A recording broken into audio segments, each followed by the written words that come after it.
Magandang araw Pilipinas, narito po ang latest weather today forecast. At sa ating latest satellite images, makikita po natin na dalawang weather system ang nakakaapekto sa ating bansa. Ang northeast monsoon o amihan na siyang nakakaapekto partikular na sa may dulong bahagi ng Hilagang Luzon, habang easterlies naman o yung hangin nagmumula sa karagatang Pasipiko ang siya nakakaapekto sa nalabing bahagi ng ating bansa.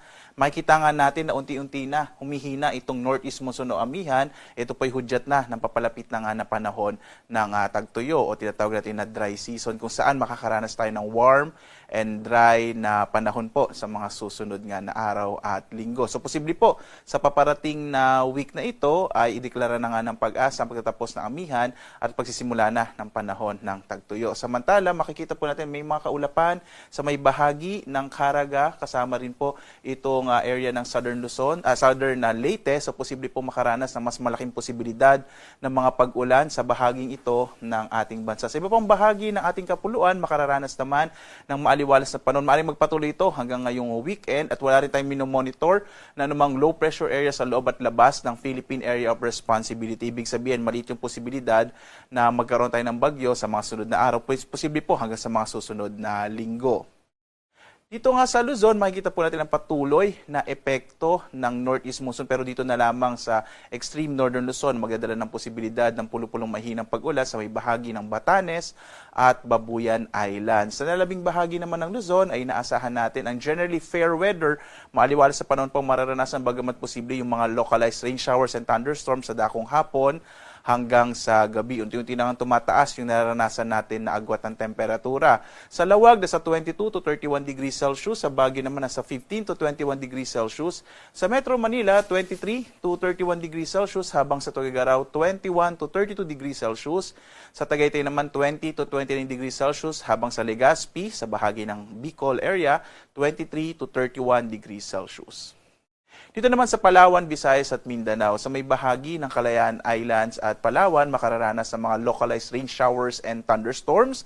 Agwat ang temperatura natin sa Kalayaan Islands nasa 24 to 32 degrees Celsius, habang dito naman sa Puerto Princesa, 24 to 32 degrees Celsius din ang agwat ang temperatura. Samantala, malaki yung posibilidad ng maulap na kalangitan na may mga pag-ulan sa may bahagi ng Southern Leyte, dulot po din yan ng easterlies, habang nalabing bahagi ng Mindanao makararanas naman ng mas maaliwalas sa panahon na may mga pulupulong pag-ulan, pagkilat, pagkulog.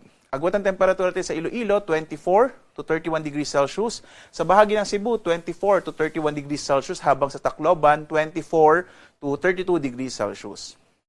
Magiging maulap din bukas sa may bahagi ng Caraga.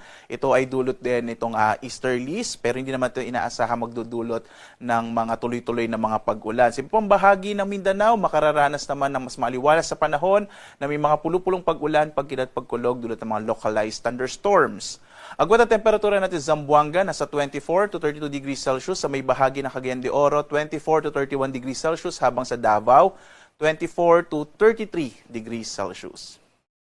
Sa lagay naman ng ating karagatan, wala po tayong nakataas na gale warning sa anumang bahagi ng ating bansa at banayad hanggang sa katamtaman ang magiging lagay po ng ating mga karagatan. So maaari po maglayag yung mga sakyang pandagat at mga bangka sa mga baybayin ng ating bansa. Gayunpaman, ang pag-asa ay nagpapaalala kapag meron po tayong mga localized thunderstorms, mag-ingat pa rin po lalong-lalo na yung mga malilit na mga bangka kung minsan nagpapalakas ito ng alon ng ating karagatan.